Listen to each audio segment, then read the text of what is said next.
Our next speaker, a Bhutanese thought leader, author and creativity catalyst, challenging conventional leadership-centric development models. A former Director General of Tourism, he now advocates creativity as the most critical competency of the 21st century. He, mentored by Frederick Harron and rooted in gross national happiness, he inspires global audiences to see creativity as the true driver of innovation, leadership, and humanity's future. Yeah. Please put your hands together for our next keynote speaker, Dorji Dadul. Yeah, from the land of a million yaks.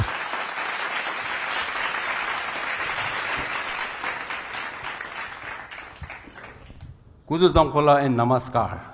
Such a passionate presentation we just had, so it is going to be quite a challenge for me to keep you all to that level.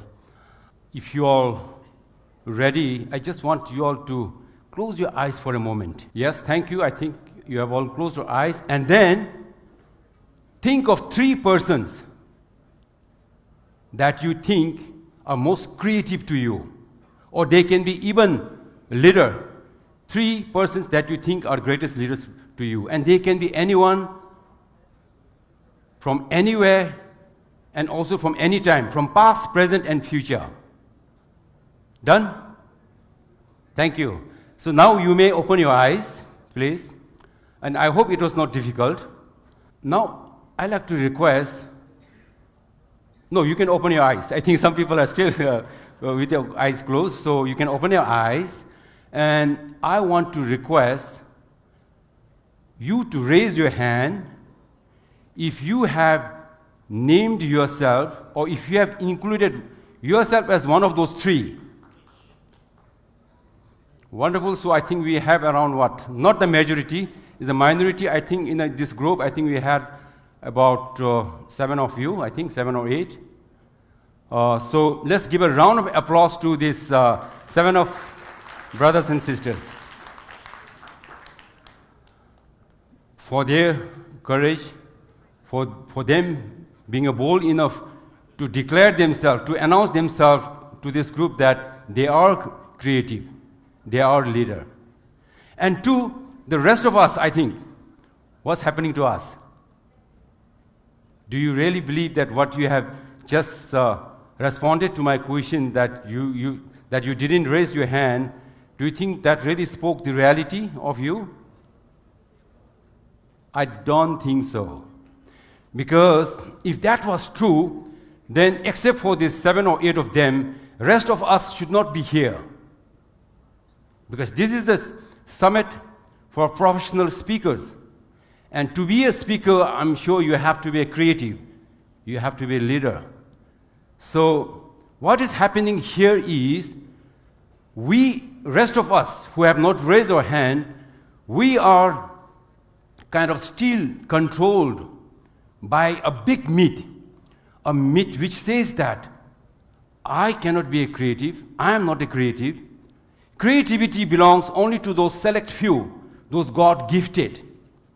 So this is still a big myth that needs to be bursted. So in my next 14 minutes, I will try to introduce an idea or framework that will burst this myth, and more importantly, inspire you all to feel the urgent need to unleash the creativity among us, and also more importantly, take this creativity to the masses.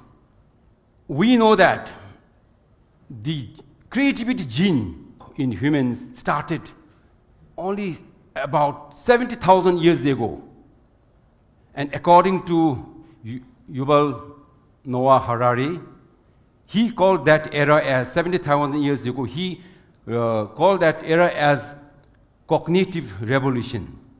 And during that era, actually we Homo sapiens, we were not any different from other species, other insignificant species.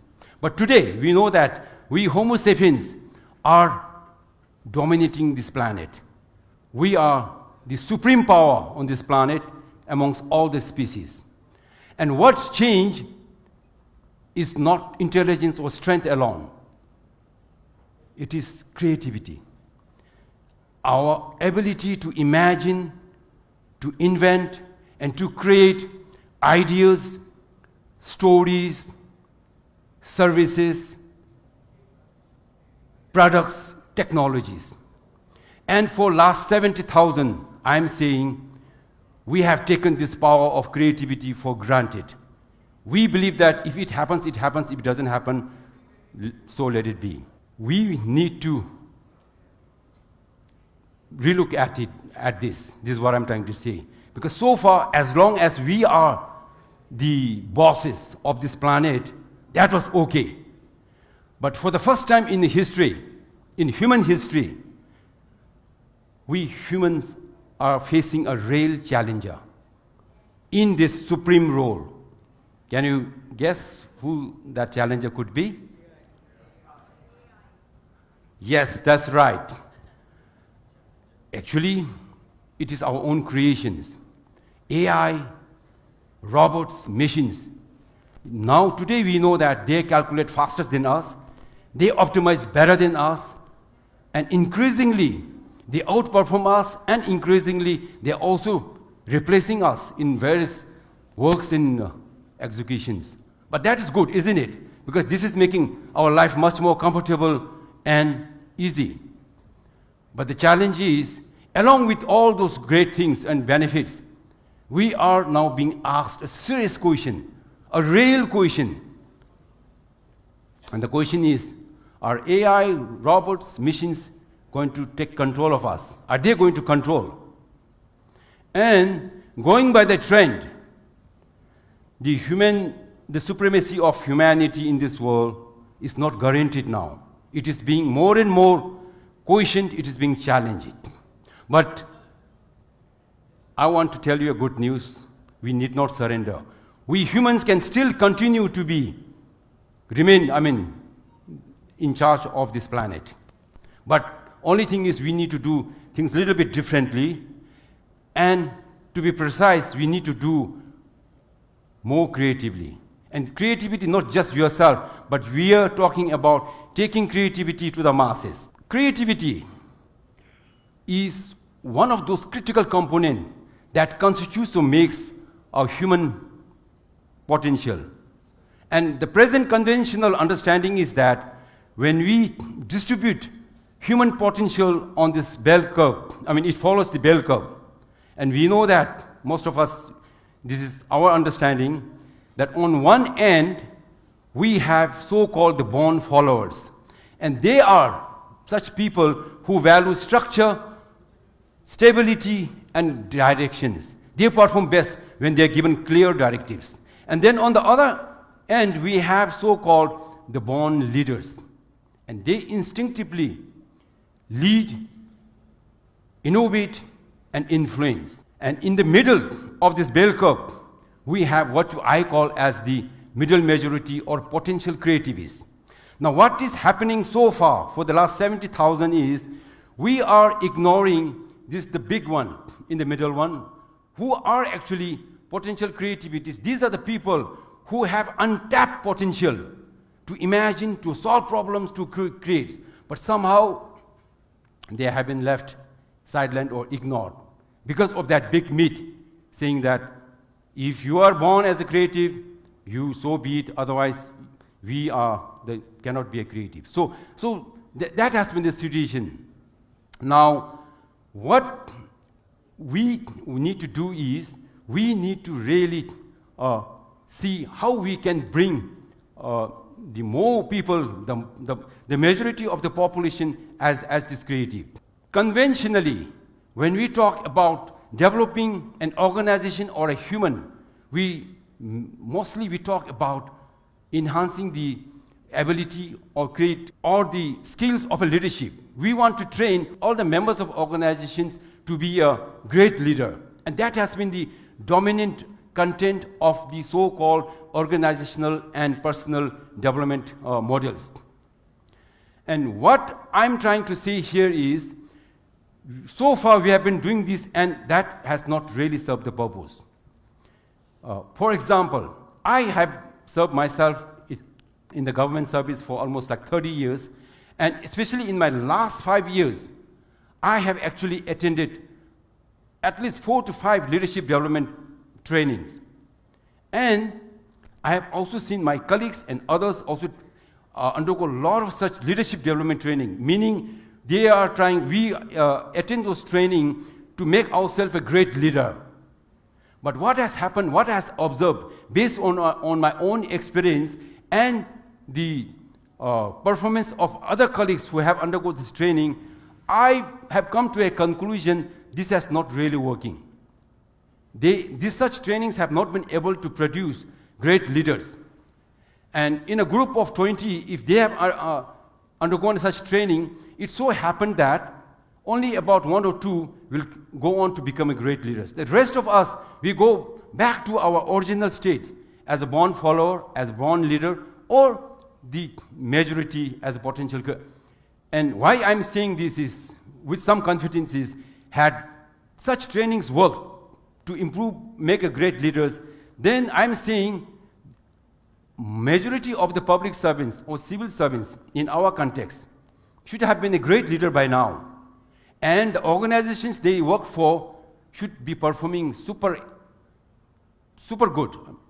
But we know in reality it is not happening. So they are still undergoing such leadership trainings, organizational development training, and it has not happened. Just to give an example, is to become a leader, actually, it is better that first you train yourself to be more creative. Now, it has been proven that creativity is a gene that is present in all the human beings, and creativity is something, a skill that can be learned, something that you can reactivate, and which has not been the case before. We know Elon Musk, Mark Zuckerberg, Jeff Bezos. My research is concerned, none of them have undergone any such leadership development training program. But then today, we know that is a fact that the world knows them. Why? Because through their works of creativity. And today, they influence the whole world.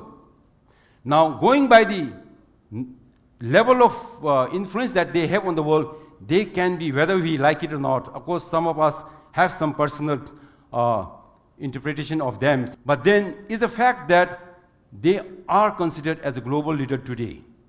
So, what I'm saying is, to be a leader, first you train yourself to be creative, and then once you have delivered, once you have demonstrated, exhibited your work of creativity, you will become automatically, organically a great leader. And so were, for instance, Mahatma Gandhi, Dr. Abdul Kalam, Leonardo da Vinci, Shakespeare, they are considered today as a leader in their own field. But again, we know that none of them has undergone any leadership training. So it is, they get that leadership position through their work of creativity. So this is what I'm trying to say. Now, how does this happen? Now, I'm trying to analyze this bell curve, the distribution of human potential on this bell curve. Now, conventionally, we are seeing born leaders, born followers, the potential creativities, which is in the majority. We are seeing these are more or less static. You cannot change. So, with this new framework, which I call as melomorphosis, this actually tells us that the human potential in this bell curve can be fluid. It can move. Meaning, the main one in the majority middle, once you train them how to be creative, after a certain time, they can move towards this born leader section. For example, as I just said, like Elon Musk, people like that. So the objective is, by end of this, after a certain time, you have trained and unleashed the creativity in this middle majority. They transfer themselves, upgrade themselves, evolve themselves into a leadership, and then time will come when this whole bell curve will be taken over by the leaders. Meaning, at all point in time, for last 70,000, 97.5% of the populations, they were not really playing a big role. They were just following those 2.5 because their creativity was used, but the rest have not used. So now just imagine that if we can unleash the creativity power in this 97.5 population of human population, just see the level of transformation that it will bring into the lives, individual lives, into your organizations, into your communities, into your countries, and even to the world. And I'm saying when this happens, then we are basically upgrading the human potential. So presently, we are in what I call as creativity 1.0. And we are also in the present era of humanity 1.0. Now when this happens, as I'm foreseeing, then we are upgrading. Then our creativity becomes creativity 2.0, and then which will automatically take our humanity to humanity 2.0. So I'm talking about a new era, because for last 70,000 we were in what we call as cognitive revolution. Now the next 70,000 I'm trying to invite for all of us to go into a new era known as creativity evolution. So when we are in that creativity evolution, what is happening in practical terms is we are going to have millions of millionaires and billionaires. But today we know that, sadly, 1.6% of the human population, actually they control 50% of the world's wealth or resources. That is the present state. But when we are entering into this creativity evolution era, we are going to have, the majority will be the millionaires and billionaires. And we will have less of poverty and less poor people. So that is the vision that I'm seeing. So by unleashing the creativity, taking the creativity to the masses, so that means instead of 2.5 creative people, we are going to have 97.5 population as a creative. Then we are into this new era of creativity evolution, wherein the earth can be transformed into what we call as Shangri-La, a place, a heaven-like place where everything is perfect. So this is my vision, that if we all work together and follow this metamorphosis framework, then we are looking for really a heaven on earth, a earth as a Shangri-La. To move towards the creativity evolution era, we will now focus the content of our trainings into creativity focus led. So we'll do less of a training for people for leader, but we'll train people to be more creative. Once you have become a creative, then leadership will naturally follow. Dear brothers and sisters, friends and families, let's together take the creativity to the masses and not as a minority, which has been the case for last 70,000. So this is what I have to say. So thank you very much. Thank you, Mr. Dorji. That was wonderful. Let me ask you one question, and Mike is here and Nirja is also here. How soon can we expect a Professional Speakers Association of Bhutan? Oh, yes. So, no, I've been discussing Ms. Nirja and everyone here at the earliest possible. Wonderful. At the earliest possible. A huge round of applause for our speaker, Mr. Dorji. Thank you very much.